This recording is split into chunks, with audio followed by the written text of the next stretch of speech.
Maka nanti kita akan mencoba membahas tentang itu. Dan juga ada simpulan, juga saran. Yang menarik seperti ini adalah bahwa bahasa Arab itu kan adalah bahasa keilmuan. Yang mana bahasa Arab juga harus mampu mengakomodir bahasa-bahasa lain. Sehingga barangkali ada istilah-istilah yang tidak ditemukan terjemahannya di dalam bahasa Arab, maka bisa diakomodir dari istilah tersebut. Juga bahasa Arab itu harus terbuka untuk menerima istilah-istilah yang tidak dijumpai di dalam bahasa Arab. Akan tetapi, bahasa Arab itu sendiri tetap memiliki aturan-aturan dalam menerima bahasa lain. Lah, hal yang demikian itu, kalau dalam istilah Arab, namanya adalah ta'rib atau Arabisasi. Kenapa nanti yang kita bahas adalah berkaitan dengan kitab Aisyul Bahri? Ya, karena kitab Aisyul Bahri itu salah satu kitab yang ditulis oleh ulama Nusantara, yang mana di dalamnya banyak istilah-istilah yang tidak dijumpai di dalam bahasa Arab itu sendiri. Tuh, contoh, satu contoh saja.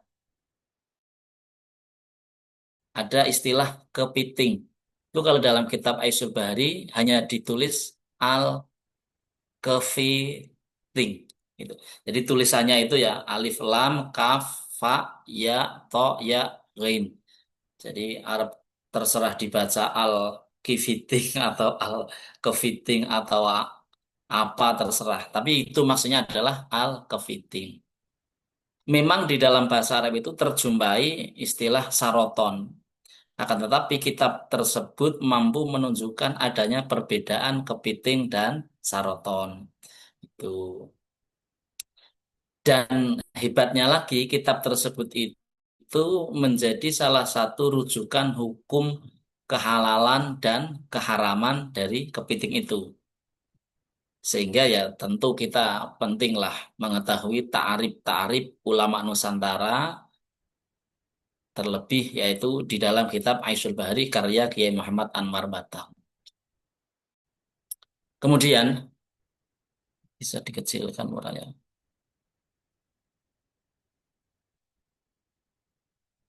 Hmm. Jadi tentu ada yang melatar belakangi ta'arif itu. Latar belakang masifnya pentarifan karena bangsa Arab mengalami kontak budaya dengan sejumlah bangsa-bangsa lain, termasuk Barat. Maka ta'rif itu menjadi perlu sebagaimana yang disampaikan oleh Majma' Al-Lughah Al-Arabiyah yang ada di Yordania. Alasannya pertama, untuk menjaga keutuhan bahasa Arab bisa masuk ke dalam berbagai macam aspek, baik seni maupun sains. Kedua, menyatukan beberapa istilah dari berbagai macam disiplin ilmu ke dalam bahasa Arab. Ketiga, menghidupkan kembali ilmu-ilmu keislaman. Jadi tentu tidak serta-merta ngapain sih harus ada tarif itu kalau tidak ada latar belakangnya. Maka ada otoritas yang istilahnya apa ya, menaungi tentang Arabisasi itu atau ta'rif itu. Kalau dalam bahasa Arab namanya Majma' al-Lughah. Ya kalau di kita di Indonesia lah itu kan ada kemudian istilah-istilah dalam bahasa Indonesia yang dimasukkan dalam K apa KBBI. Ya Pak, benar Pak. Kamus Besar Bahasa Indonesia. Itu dari bahasa apapun kemudian kalau sudah diresmikan masuk di situ ya berarti resmi menjadi bahasa Indonesia.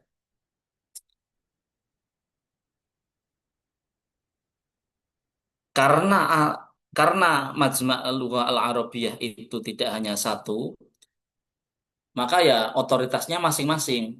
Jadi ada yang di Yordan, kemudian ada yang di Mesir, ada yang di Maroko, dan juga ada yang di Aljazair. Ya, kemungkinan hampir sama lah dengan apa ya majelis apa kalau di Indonesia itu. Pokoknya yang mengesahkan bahwa oh ya ini adalah kosakata bahasa Indonesia. Sama Majma'ul Lughah Al-Arabiyah juga setiap tahunnya mengadakan muktamar. Berikutnya adalah dinamika ta'rif.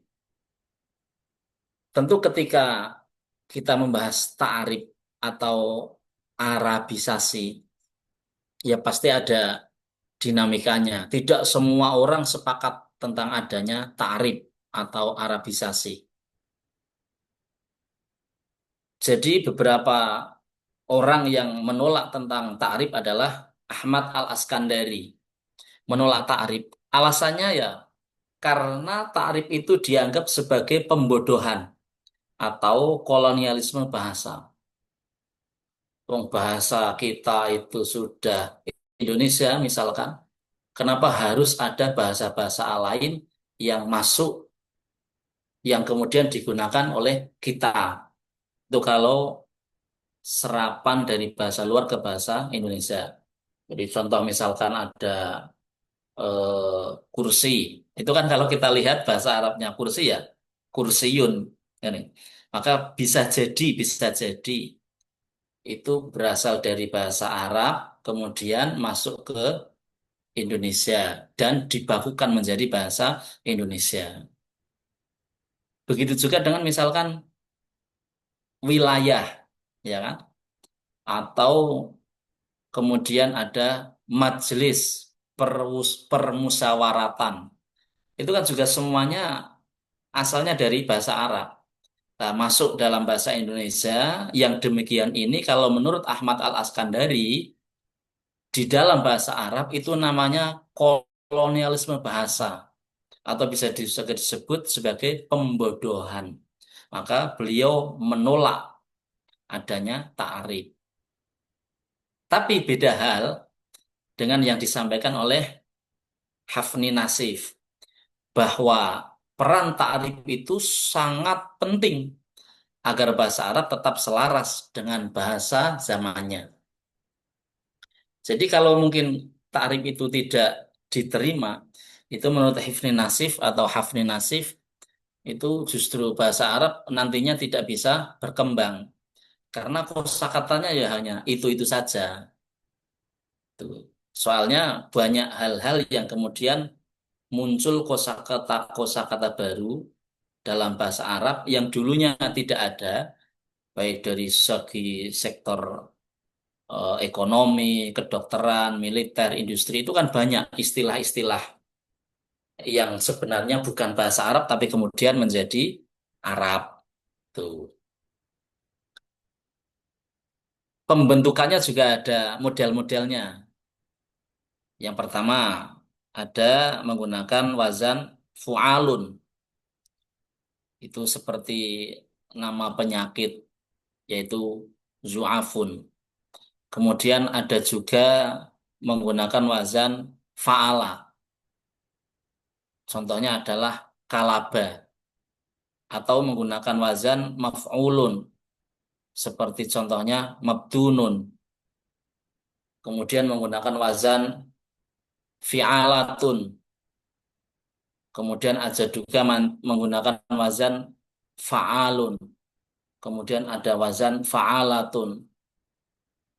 Banyak sekali lah model-model atau pola pembentukan adanya ta'rif. Ada juga yang kemudian menggunakan model penyerapan yang berangkat dari tataran fonologis yang mana didekatkan bunyinya dan disesuaikan dengan natik Arab. Atau juga menggunakan model terjemahan. Oh, berarti kalau begitu ta'rif itu bisa juga disebut sebagai terjemahan. Ta'rif itu ya lebih luas dari hanya sekedar terjemahan. Sebab kalau terjemahan, misalkan, oh dalam bahasa Indonesia eh, apa namanya benda ini namanya pulpen. Dicari dalam bahasa Arabnya. Bahasa Arabnya pulpen itu apa? Oh ternyata kolamun. Maka ya wes berarti pulpen ini diterjemahkan di dalam bahasa Arabnya kolamun itu. Atau kosakata baru. Nah ini berarti yang kemudian diterapkan oleh Syekh Muhammad Anwar, Kiai Muhammad Anwar di dalam kitab Aisyul Bahri. Karena tidak ada di dalam istilah-istilah Arab, maka kemudian menggunakan kosakata baru. Berikutnya, sistem penulisan ta'arif. Seperti tadi yang saya Yoi. sampaikan bahwa Yes, sistem yes, penulisan yes, yes.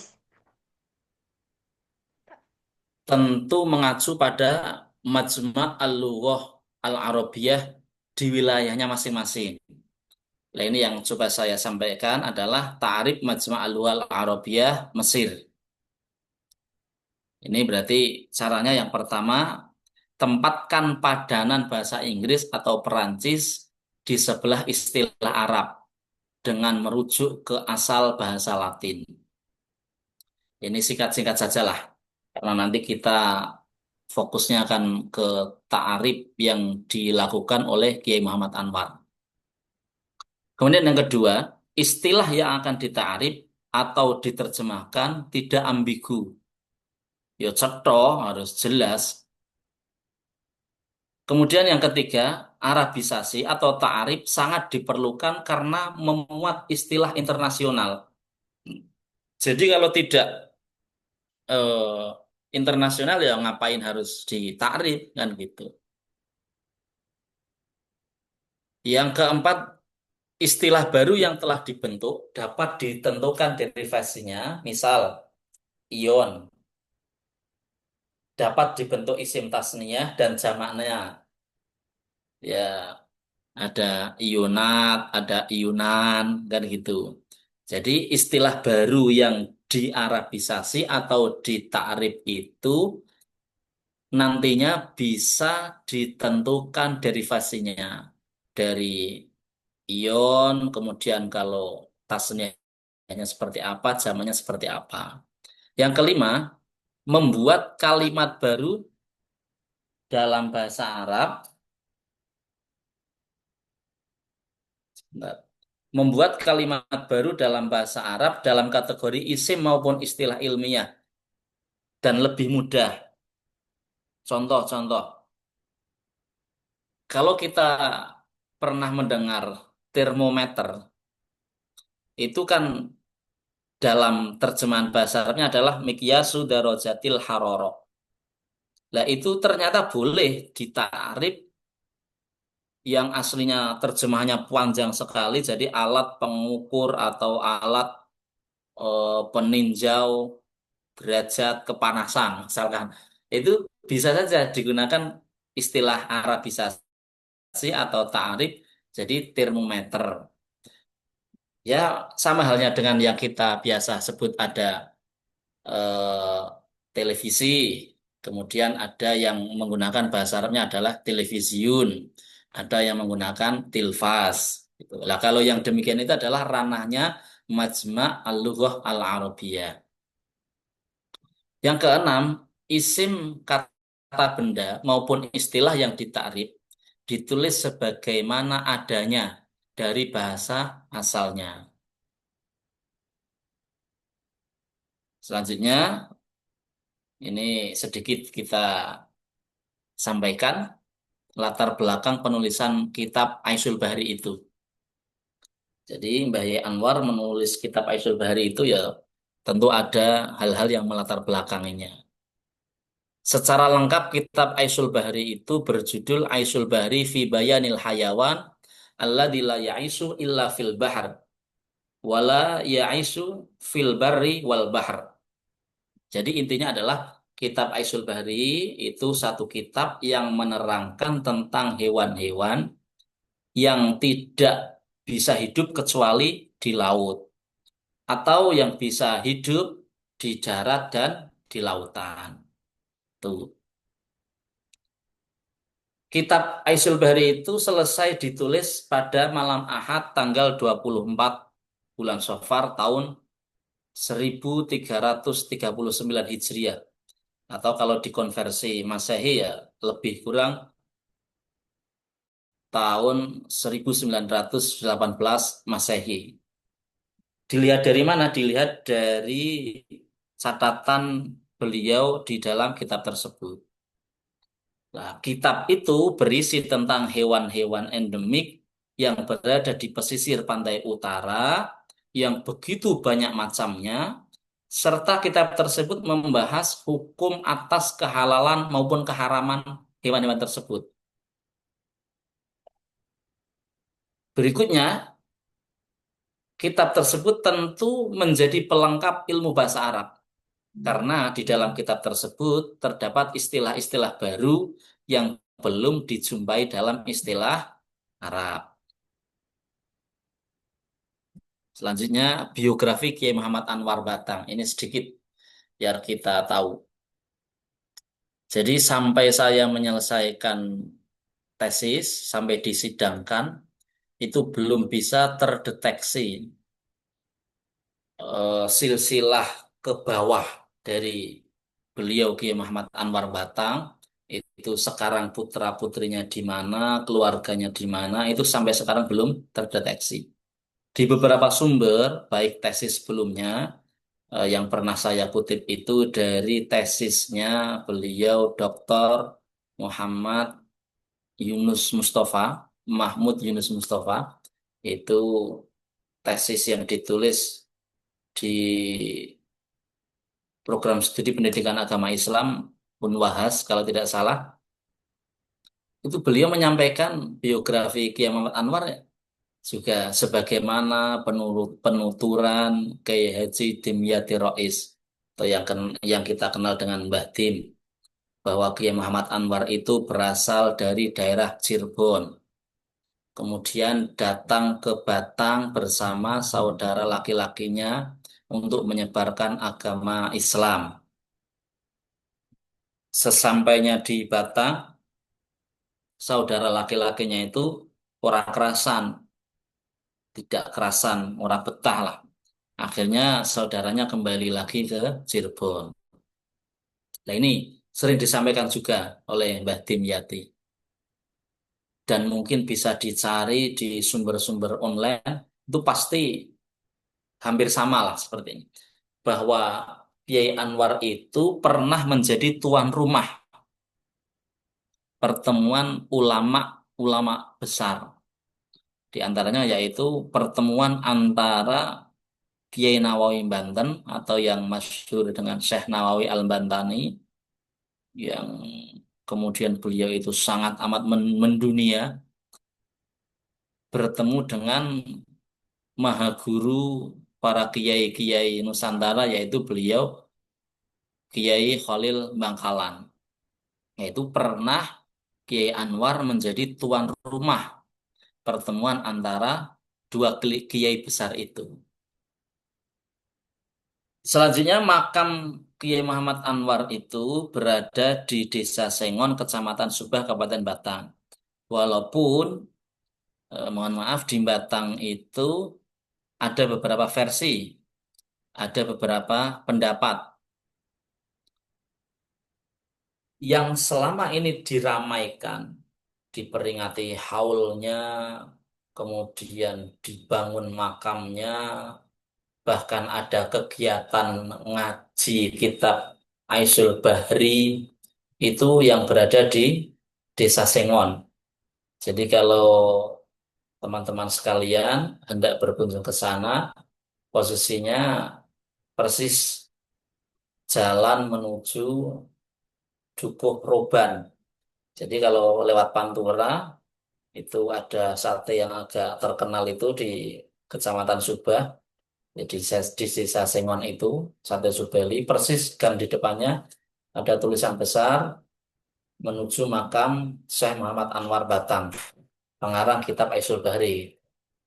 Nah, yang kedua, makamnya ada di daerah Kauman Batang. Ada makamnya di sana. Yang dikuatkan dengan di situ ada musola yang sudah ada sedak. dahulu kala nama musolanya adalah Musola Al Anwar. Maka yang penting ya kita anu sajalah mempelajari kitabnya. Jadi makamnya yang asli yang mana itu kayaknya bukan bukan ranah kita karena sekarang masih ramai masalah permakaman. Berikutnya kita masuk kepada pembahasan berkaitan dengan ta'arif yang ada pada kitab Aisyul Bahri. Dalam kitab Aisyul Bahri itu beliau menyebutkan kepiting. Kepiting kan kita tentu semuanya tahu ya. Kemudian beliau ta'arif menjadi al-kepiting. Itu dibaca al-kepiting ya boleh, al-kepiting ya boleh.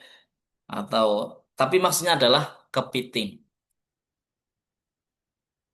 Bentuk tersebut diidentifikasi sebagai isim atau kata benda dalam mufradat bahasa Arab sebab terdapat al-ma'rifah. Di mana ya di awal kalimat. Maka nanti bisa dicek di dalam kitabnya. Kalau sekarang yang mencetak ulang kitab Aisyul Bahri itu adalah Pondok Pesantren Darul Ulum Tragung, asuhan Kiai Haji Zainul Iraqi. Itu mencetak ulang. Soalnya kalau yang kitab aslinya kita cari di sumber-sumber itu hanya ada di internet, itu kitab yang sudah amat sangat apa ya, lecek sekali, susah untuk dibaca. Kemudian dari Pondok Teragung itu mencetak ulang. Dan ternyata di Pondok Teragung itu alumni-alumninya ada kajian selapanan atau kajian bulanan yang jelas mengkaji kitab Aisyul Bahri itu.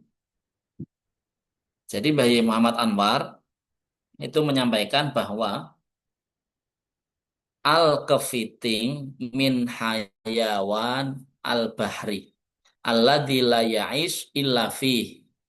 Jadi yang namanya kepiting itu adalah sebagian dari hewan-hewan laut yang tidak bisa hidup kecuali di laut.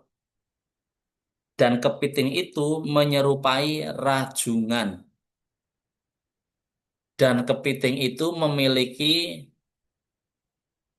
apa rane? 6 kaki. Coba.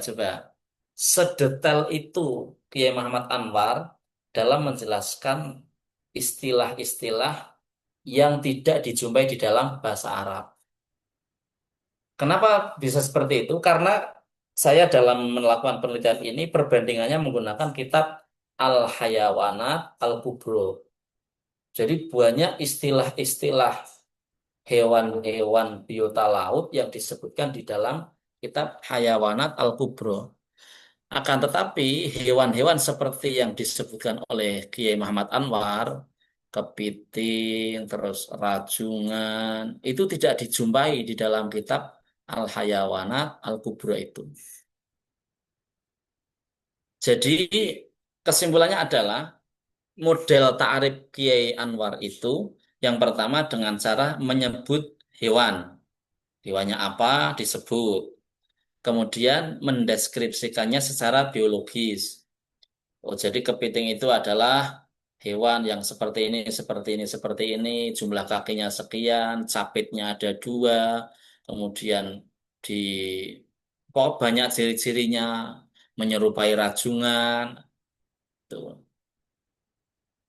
Setelah itu, Kiai Muhammad Anwar menyatakan tinjauan dari segi fikihnya.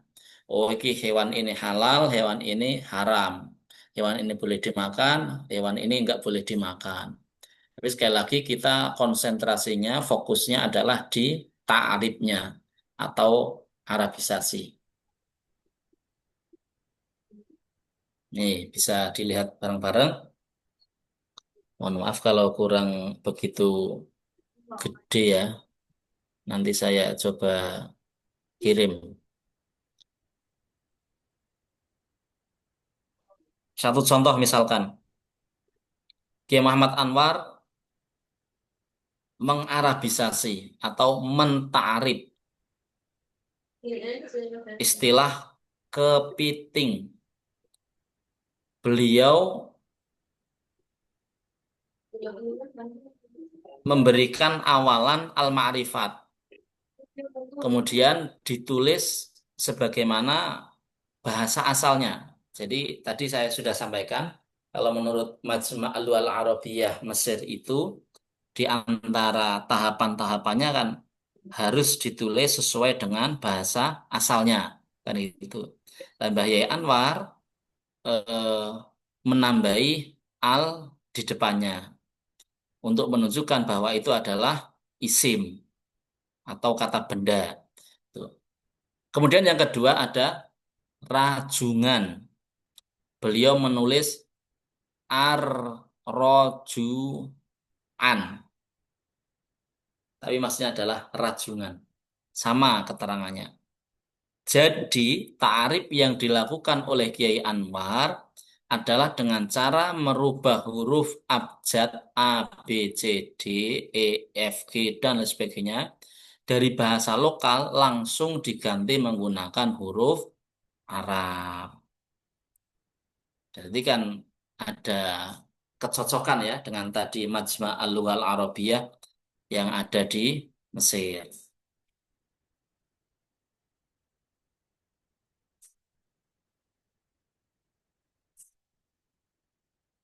Lah ini sistem ta'arif huruf vokal dalam kitab Aisyul Bahri kayak Muhammad Anwar.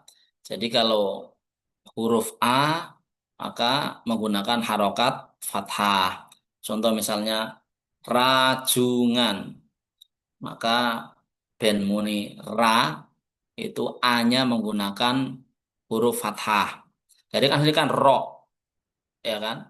Ro biar bisa berbunyi huruf A, maka menggunakan harokat fathah menjadi ra. Ngan juga sama. Ainnya menggunakan harokat fathah sehingga bisa bunyi an.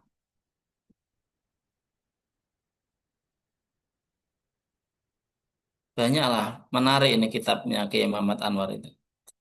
Ada juga misalkan ta'arif yang dilakukan oleh Kiai Muhammad Anwar itu menambah huruf alif setelah huruf konsonan. Misalnya marmai, kemudian ada patus, ada kura, ada rubian. Oh, berarti kura-kura itu masuk kategori ta'rif.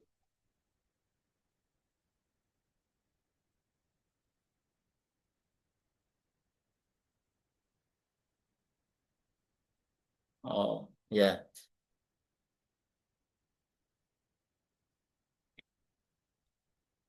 Berikutnya, sistem ta'rif huruf konsonan gabungan N dan G yang kemudian berbunyi ang. Nah, beliau, Kiai Muhammad Anwar, itu menulis huruf gabungan konsonan N dan G, itu kadang menggunakan huruf Ain, kadang menggunakan Rin. Contoh, misalkan menulis kepiting. Engnya itu, kadang beliau menggunakan huruf Ain, kadang beliau menggunakan huruf Rin. Sama misalkan rajungan. Engnya itu beliau dalam kata rajungan ini menggunakan huruf Ain. Kemudian bahkan kiong, keong, keong, ya kita tahu ya, araf tuh keong ya. Itu Bayu Muhammad Anwar menggunakan engnya pakai huruf Ain. Ada lagi sotong, ya pasti kita tahu lah, termasuk lauk yang paling enak itu sotong. Itu engnya juga menggunakan Ain.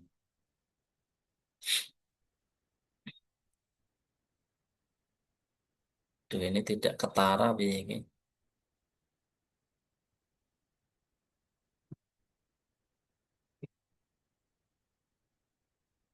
Hmm. Sekarang kita masuk ke kesimpulan. Jadi kitab Aisyul Bahri ini menjadi penting penulisannya karena memuat beberapa hal penting dalam keilmuan Islam, baik itu dari segi hukum Islam sendiri ataupun ke bahasa Arapannya. Mengapa demikian? Karena dari sudut pandang ilmu hukum Islam, kan kita bisa tahu, oh ternyata kepiting itu menurut Kiai Muhammad Anwar halal. Alasannya begini, begini, begini, begini. Tuh. Kalau dalam bahasa Arab kita jadi tahu, oh ternyata ada juga ya Arabisasi atau ta'arif yang dilakukan oleh ulama-ulama Nusantara. Yang kedua, Kiai Muhammad Anwar menyajikan bentuk sistem ta'arif dengan melakukan penyalinan dari huruf-huruf abjad A, B, C, D ke dalam huruf Arab dengan memperhatikan masing-masing hurufnya yang kemudian disajikan dalam model apa adanya. Sekali lagi ini berarti sesuai dengan apa yang disampaikan oleh Majma' Al-Lughal Arabiyah Mesir. Nah, yang ketiga, namun demikian, adanya ta'arif yang dilakukan oleh Kiai Muhammad Anwar sedikit banyak tentu membawa dampak bagi pendidikan bahasa Arab, bagi masyarakat yang kemudian memberikan informasi bahwa istilah kepiting juga bisa disebut sebagai bagian dari bahasa Arab itu sendiri. Oh, ternyata makna kepiting fil Arabiyah, ya kepiting. Loh kok enggak saroton? Enggak enggak saroton karena ada perbedaan antara kepiting dan saroton gitu. Berikutnya, kontak ya. Ya wes berarti itu saja wes yang bisa saya sampaikan. Dilanjutkan bisa tanya jawab, kita diskusi lah sebagai anu saja lah apa namanya pelengkap. Ini kalau para peserta hendak berkunjung ke makam Kiai Muhammad Anwar. Jadi sekali lagi cari saja, kalau di Google ada, di Map ada, nanti sampai di sini ada makamnya dibangun besar, kemudian ada tulisan makam Syekh Kiai Haji Muhammad Anwar, penulis kitab Aisyul Bahri, Desa Sengon, Kecamatan Subah, Kabupaten Batang. Nah, ini sedikit contoh isi kitabnya, ini sampulnya, kalau bisa dilihat, Hada kitab Aisyul Bahri fi bayanil hayawan alladzi la ya'ish illa fil bahri. Nah, kerennya lagi beliau apa ya? Menamakan dirinya atau memberi julukan, memberikan gelar yang menulis adalah Muhammad Anwar min ahli Swaidil Bahri. Jadi yang nulis kitab Aisyul Bahri ini adalah Kiai Muhammad Anwar yang ahli dalam Swaidul Bahri, ahli berburu laut, ya mancing, jaring, jolo dan lain-lain.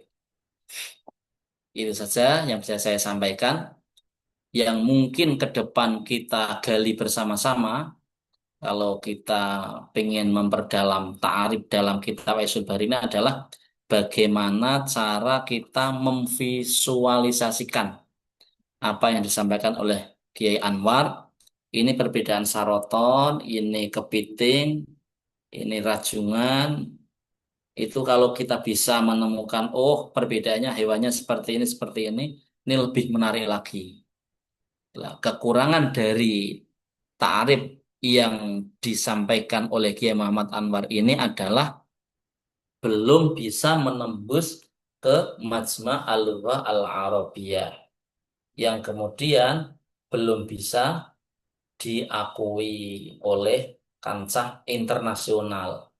Jadi kalau misalkan kita menemukan hewannya yang menurut Kiai Muhammad Anwar itu adalah kepiting, kalau kita kasihkan ke orang Arab, ya pasti orang Arab akan menyebutnya saroton, bukan kepiting. Karena yang mereka tahu ya yang demikian ini adalah saroton. Padahal ternyata ada perbedaan antara kepiting dan saroton. Demikian yang bisa saya sampaikan. Mohon maaf atas segala kekurangannya. Barangkali ada yang mau menambahi atau yang mau bertanya berkaitan dengan apa yang saya sampaikan, dipersilahkan. Nah iso tak jawab, nah ora iso ya nanti tetap tak jawab, tapi bertahap. Begitu Mas Moderator, monggo Mas Tommy, saya Baik, kembalikan ke panjenengan. baik, terima kasih kepada Gus Syahid yang telah menjelaskan sangat menarik sekali ya tadi pembahasan tentang ta'arif yang dilakukan oleh Kiai Muhammad Anwar tadi. Yang mana tentunya kita mungkin banyak yang baru tahu ternyata saraton itu sendiri, kepiting itu sendiri. Heeh. Yang kita tahu kan biasanya kalau kepiting ya saraton, saraton ya kepiting kemungkinan. Hmm. Kemudian dari teman-teman monggo yang ingin bertanya, ini ada yang bertanya Gus Syahid, saya izin bacakan ya. Dari Nggih. siapa ini? Mas Gani. Nah, izin bertanya Kang Yai, apakah ada kesamaan antara ta'arif atau Arabisasi dengan pegonisasi Jawa?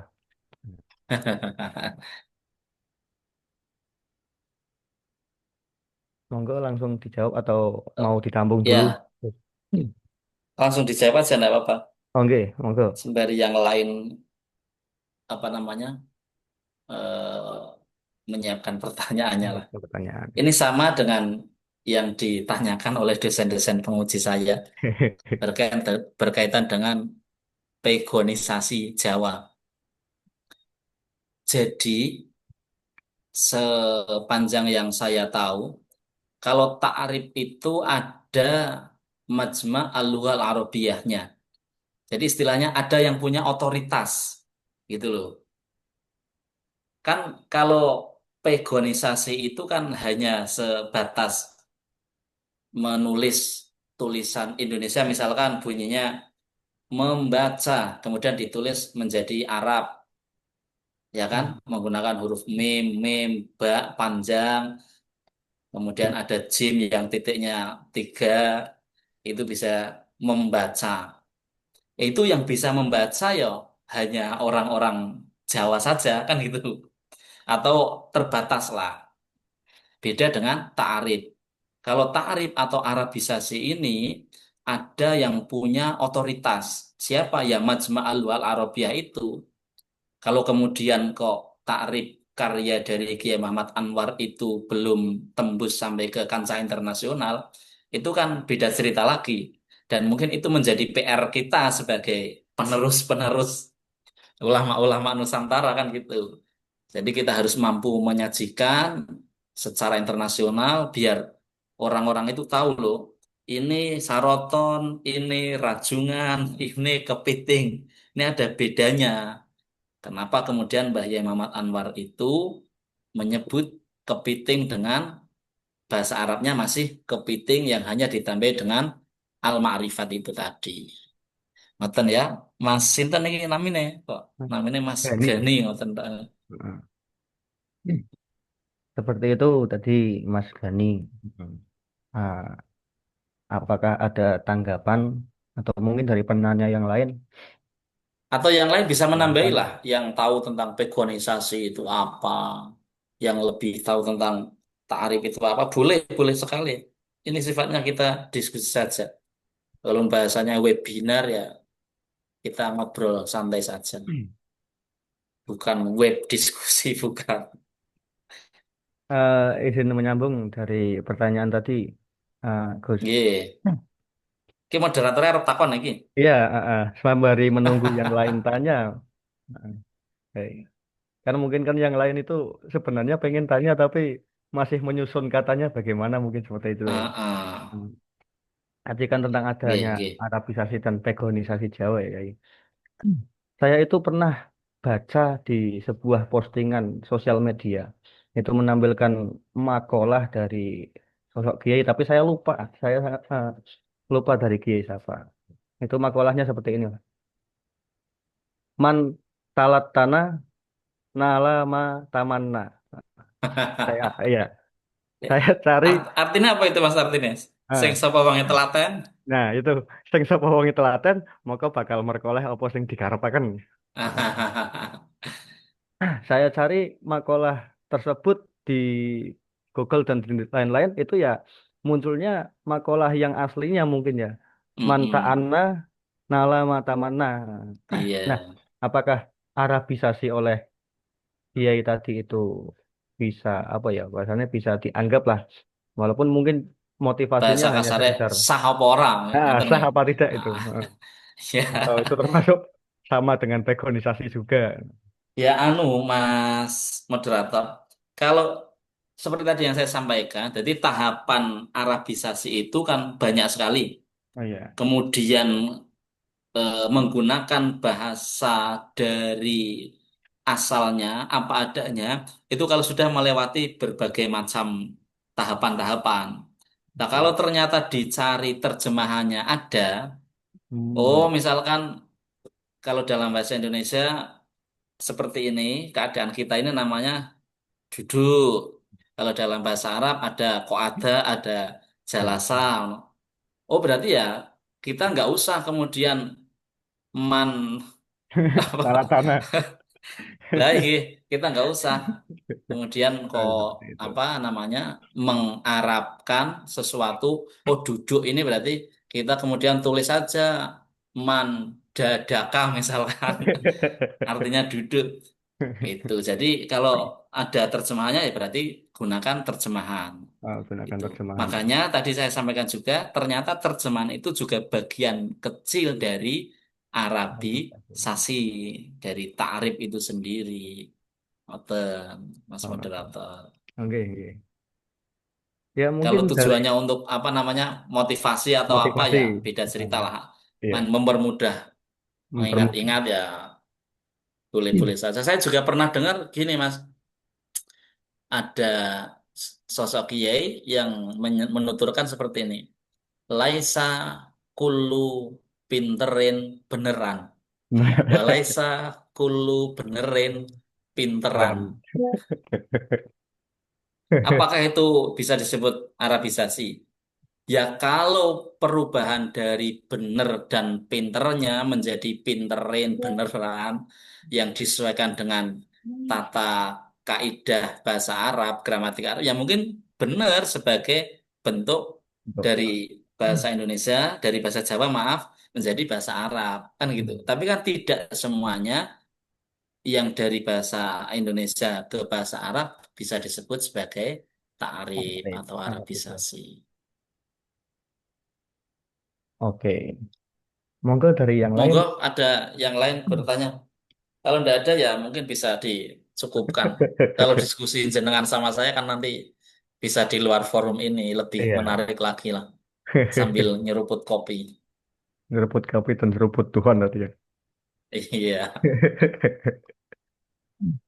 Monggo dari yang lain mungkin ada yang masih mengganjal ataupun yang Oh mungkin ya, kurang paham. sambil anu. Sebenarnya Kiai Muhammad Anwar itu ternyata tidak hanya menulis Aisul Bari saja. Hmm. Kemarin itu saya pernah menemukan di uploadan Facebooknya sebentar. Nanti bisa dicari sendirilah yang lebih lebih cepat. Nah ini Facebooknya ya Allah alumni PBA juga kok. Alumni PBA juga. So apa ya kayak. Pokoknya beliau sekarang aktif di itu apa? eh Turos itu loh, Turos yang di Terus, PCNU Kota di Pekalongan. PCSI. Mm-mm. Pak. Nah itu beliau menyampaikan di dalam Facebooknya, saya screenshot, nanti bisa dicari. Ternyata Mbah Yai Muhammad Anwar itu menulis kitab juga Adabul Mar'ah. Hmm.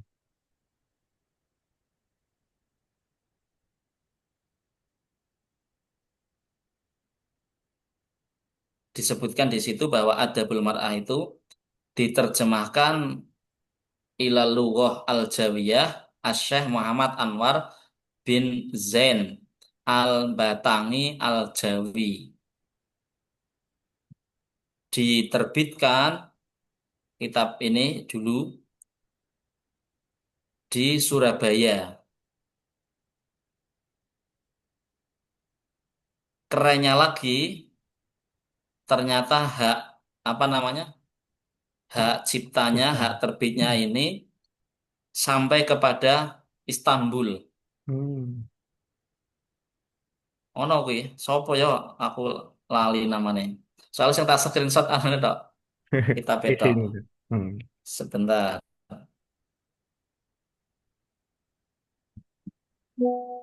carikan anu nih Facebooknya. Oh ya, kalau Facebooknya itu namanya Miftah Nur. Miftah Nur. Tapi itu anu alumni alumni bahasa Arab kita. Alumni PPA kita. Iya, alumni PBA kita. Jadi beliau sekarang menjadi pegiat itu berkaitan Surah Lajnah Turos ya Allah, Al-Surah. Lajnah Turos Pekalongan. Nah, beliau sekarang aktif di situ. Beliau kemarin tanggal berapa? Tanggal 7 November upload, langsung saya screenshot karena saya ingat oh ya tanggal 15 nanti kita ada webinar berkaitan dengan Kiai Muhammad Anwar. Lah ini sebagai tambahan materi. Kalau bisa dilihat ya nanti anu lah dicari di Facebooknya sendiri saja. Miftah Nur itu alumni PPA. Gak tahu angkatan angkatan berapa gitu. Monggo dari yang lain, ad- ada yang ingin bertanya lagi atau mungkin bisa kita cukupkan pembahasan untuk kali ini? Iya, kalau nggak ada ya cukupkan saja, Mas, nggak apa-apa. Saja. Barangkali anu saja nanti bisa lewat inbox, lewat Japri apa yang mau bertanya bisa. Kalau Arab Japri nyongoran di nomornya ya bisa ke Mas moderator dulu. Betul dulu. Mas, tolong kirimkan pertanyaan ini kepada pemateri. Gitu. Oke. Oke, mungkin kita cukupkan dulu ya. Nanti ya, kalau misalkan baru terbitkan pertanyaan, bisa Japri langsung ke Mbah Yai moderator ataupun nanti lewat saya juga boleh. Baik, demikian. Terima kasih kepada seluruh peserta yang hadir, terlebih kepada Mbah Yai pemateri dan penyelenggara. Saya selaku moderator, mohon maaf apabila ada salah kata. Akhirul kalam, wallahu muwaffiq ila aqwamit thoriq. Wassalamualaikum warahmatullahi wabarakatuh.